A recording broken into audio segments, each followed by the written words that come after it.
Cinema సక్సెస్లు ఇవి ఎట్లా ఉంటాయి, రికార్డ్స్ ఇవన్నీ నాకు నిజంగా తెలియదు. నేను ఎందుకంటే అవి ఎప్పుడు తలకెక్కించుకోను కూడా. అది మంచి ఉన్నాయి, దాంట్లో పోయినవి ఉన్నాయి, హిట్ అయినవి ఉన్నాయి. ఇప్పుడు ఈరోజు ఈ సక్సెస్ కానీ ఇవన్నీ ఇది ఏ స్థాయి ఎలా అనేది నాకు నిజంగా తెలీదు యాజ్ టైమ్ అన్ఫోల్డ్స్. కానీ ఒకటేమనిపించిందంటే ఫర్ ఏ వర్క్ అయినా సరే there is always a room for improvement. Definitely that will be considered, that will be taken forward and so. నాకు ప్రత్యేకించి క్రిష్ గారు కానీ మన ఏఎం రత్న గారు కానీ సబ్జెక్ట్ తీసుకొచ్చినప్పుడు నాకు ఒకటే అనిపించింది, ఇది ఎలా చేయగలం. ఎందుకంటే పీరియడ్ ఫిల్మ్ నాకు ఎప్పుడూ డౌట్, నాకు బేసిక్ అంటే ఎలా చేయగలం, ఎలా సాధించగలం అంటే they came out with good concept. కొంత గుడ్ ఆర్ట్ డైరెక్ట్ని తీసుకున్నారు, మన తోట తరుణి గారిని ఇనిషియేట్ చేశారు. ఎఫెక్ట్స్ ఎలా వస్తాయి అనేది they might be some glitches, I don't as అంటే ఇంటా ఉంటే నాకు అనిపించింది గ్లిచెస్ ఉండొచ్చు, మేము it will be corrected, that's not an issue. కాకపోతే ఏంటంటే మోర్ దెన్ ఎఫెక్ట్స్ వీటన్నిటికంటే కూడా ఒక emotional engagement to a story.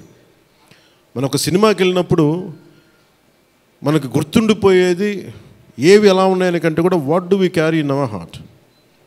మన గుండెల్లో మనం ఏం తీసుకొస్తాం, ఏ జ్ఞాపకాన్ని పట్టుకొస్తాం, ఏ ఎమోషన్ని తిరిగి ఇంటికి తీసుకొస్తాం అనుకుంటే నాకు ఒకటే ఈ సినిమా నేను ఒప్పుకున్నప్పుడు నాకు ఏమనిపించిందంటే ఇది మొఘల్కి సంబంధించింది.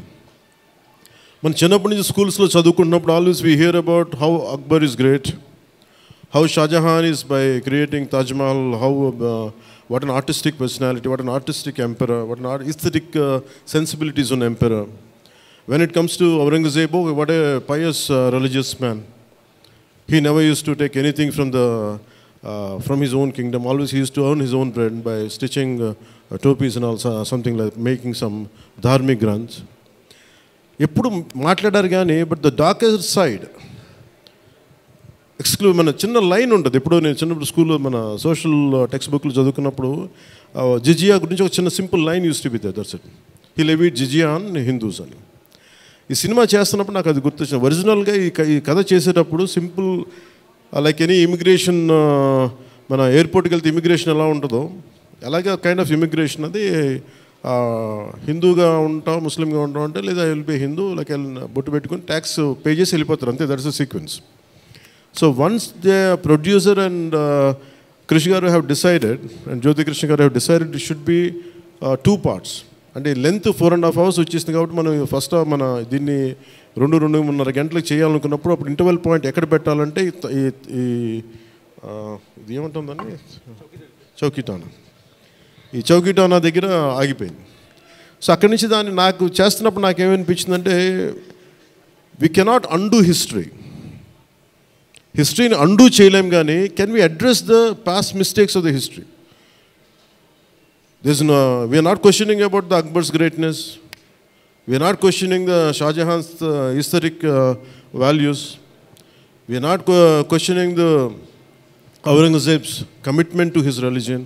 There is nothing wrong in it, but we should also parallelly talk about his tyranny, his tyrannical attitude, his approach towards Hindus in those times.